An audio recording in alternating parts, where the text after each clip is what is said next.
Quelle est la question à laquelle nous devons faire face aujourd'hui? Quelle est la place? Pour moi, la question est celle-ci.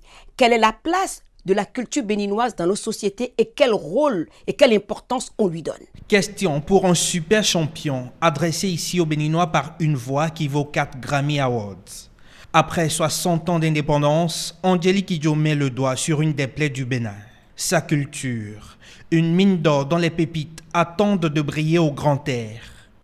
Nous avons un pays qui est peut-être petit au niveau de la superficie ou au niveau du nombre de personnes qui y vivent, mais au niveau de sa culture, le Bénin est immense dans le monde. Et c'est une fois que je suis partie du Bénin que je me suis rendu compte de la richesse culturelle qui est partie du Bénin pour aller ailleurs. Aujourd'hui dans le monde, toutes les musiques que nous écoutons, classiques, rock, pop, funk, quel que soit le nom qu'on lui donne, toutes ces musiques ont leurs racines sur le continent africain et pas mal se retrouvent au Bénin, mon pays. Intelligence d'esprit ou convergence d'idées, c'est également autour de ce secteur que le gouvernement Talon a imaginé l'un des principaux piliers de son modèle économique. Avec l'agriculture, ce document stratégique veut faire de la culture la deuxième mamelle dont le Bénin est alimenté.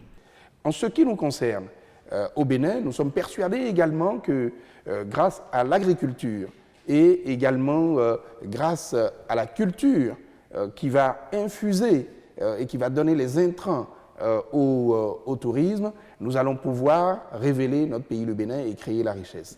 4 ans que les maquettes sont dessinées à ces fins, 4 ans que les politiques publiques disent la promesse d'un tourisme radieux en rapport avec les arts et la culture.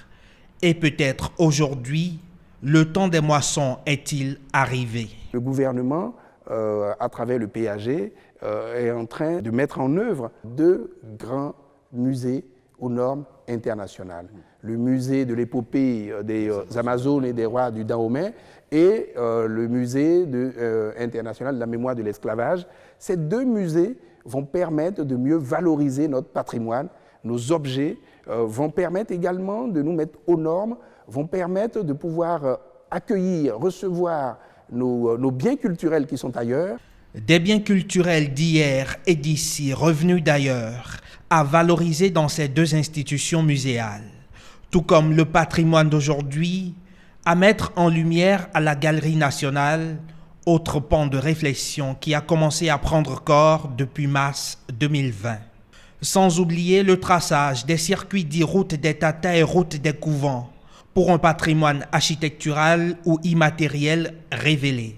Sans nul doute, un appel aux Béninois à s'intéresser les premiers à la richesse culturelle du Bénin. Qu'est-ce que nous faisons? Nous faisons de sorte que le Bénin se révèle aux Béninois et que le Bénin se révèle au monde. Donc ce que les Béninois peuvent espérer et attendre de ça, c'est de la fierté.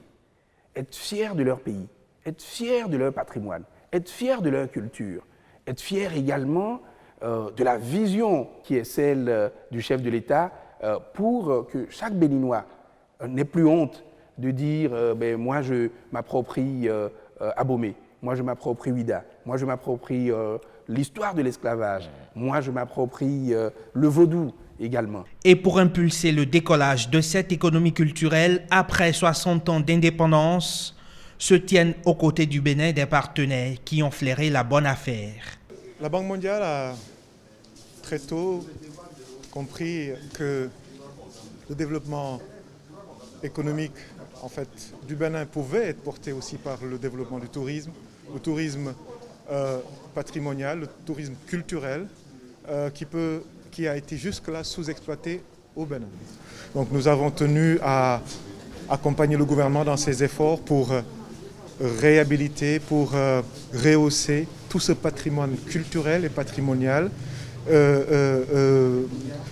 historique j'allais dire, qui existe et qui était vraiment en jachère. Donc c'est pour ça que la Banque mondiale s'est investie en mettant des ressources donc, pour la réhabilitation du fort portugais, la réhabilitation de ce bâtiment que vous venez de visiter, n'est-ce pas, et bien d'autres investissements dans la ville de Ouida.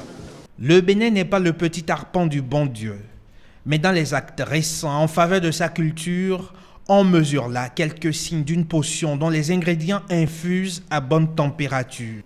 Ce n'est pas encore Byzance, mais le rayonnement culturel commence toujours par une première étincelle allumée quelque part.